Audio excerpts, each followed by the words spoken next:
Happy Wednesday, everyone. I just wanted to hop on and give you a bit of an update on this past year since my brother and I opened up this booth here at VA Vintage in Virginia Beach. So it has been officially well past 1 year. The 1 year mark was April 12th that we opened up a booth.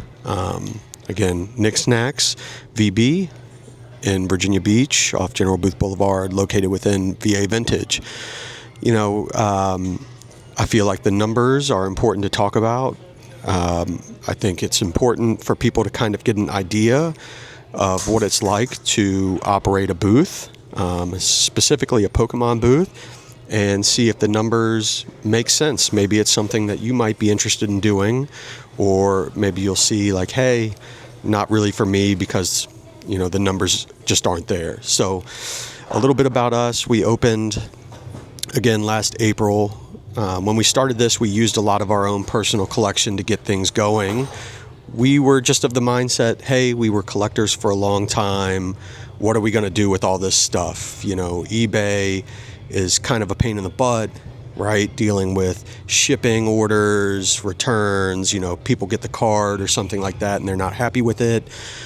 So we said, why don't we give a booth a try? And to our surprise, it did fairly well. It took off towards the beginning.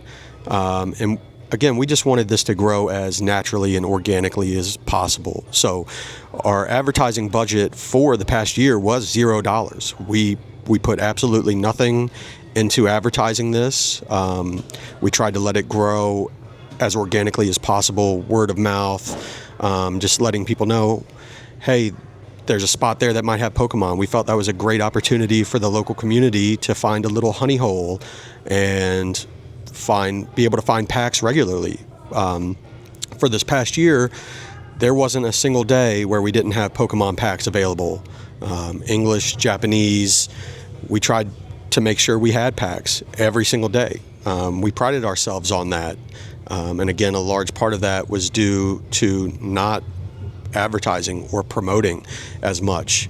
But we knew pretty quickly that we were becoming fairly popular and that we would need to expand. So we went from our 10 by 10 space, and recently, within the last 2 or 3 months, we doubled into a 20 by 20 space. But, for a large part of last year, we were in a 10 by 10 booth.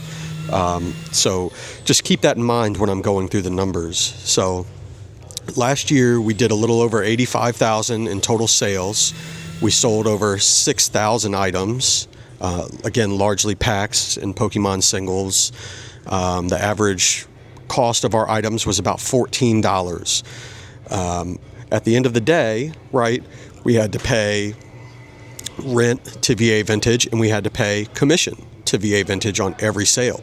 So at the end of that year, our numbers looked like about 19.5% was going to VA Vintage, right? To be in this space, for them to handle all the point of sales and everything like that, which is, fairly low overhead, especially, for, I guess, a shop, quote unquote. A lot of these other businesses here are going to have much higher overhead than that. They're going to have to pay employees.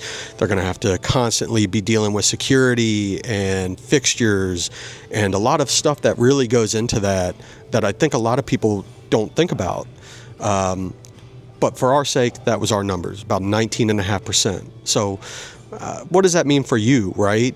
Well, if you think about it, if I go to a show and let's say I have an $80 card there that you're interested in, and I take in a trade at 80%. So you are theoretically trading me a $100 card for an $80 card.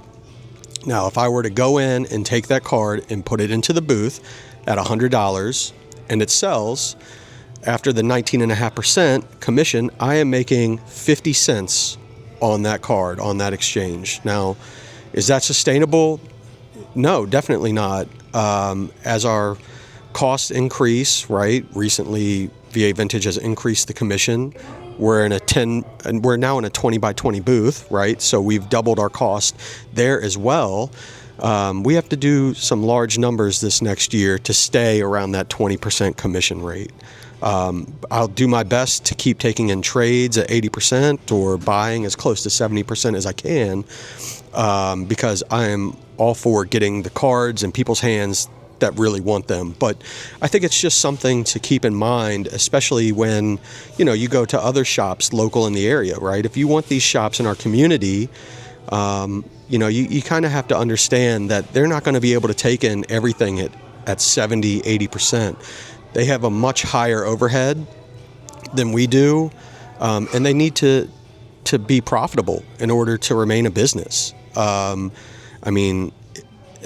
It's kind of bad to say, but if you want the full value of your card, you're probably going to have to put in that work and do it on your own. But in general, I've been seeing a lot of people bashing some of the percentages that these businesses trade at. To be fair, if a business is offering you 65% considering their overhead, that might not be that terrible for them. I know that they're doing what they can to continually bring stuff in, but they also have to be profitable. They have to pay, for security or for the point of sales, employees. So there's a lot that goes in on the back end there that I think is important to be aware of. What does that mean for us? Well, this next year, we have to get close to $150,000 in total sales in order to maintain our 20% margin on profitability there. Or not even profitability, on what percentage VA Vintage is taking out from us. So, when you come to the shows, it's greatly appreciated. When you come here and buy things from us like toys, etc., it really helps us keep our margins as low as possible on the packs or the single cards, things of that nature. So it really is much appreciated. I have a full-time job, but this is something I'd love to transition into full-time, but the numbers have to make sense in order for me to do that. So we've enjoyed it. We've really enjoyed this past year. We cannot thank you all enough for your support over this past year. We look forward to what this next year will bring. Hopefully we keep growing and expanding. I'll probably end up putting a little bit more into the marketing of the shop, which may mean less packs in general. But I think it's just natural at this point. I've let it grow, I think, as much as I can on my own, as organically as possible. But again, in order to take the next step, I think it's time to start putting into it. But I hope everyone has a great weekend. If you're interested in more information with respect to the business or anything like that, feel free to reach out. I can make more videos, go more in depth, do whatever the people want. I'm not afraid to talk about this stuff, especially the numbers. I think financial literacy is talking about numbers and being transparent with people and letting them know what it looks like. Just something to think about. Again, I hope everyone has a great weekend, and I thank you so much for your support over the past year. It truly means a lot.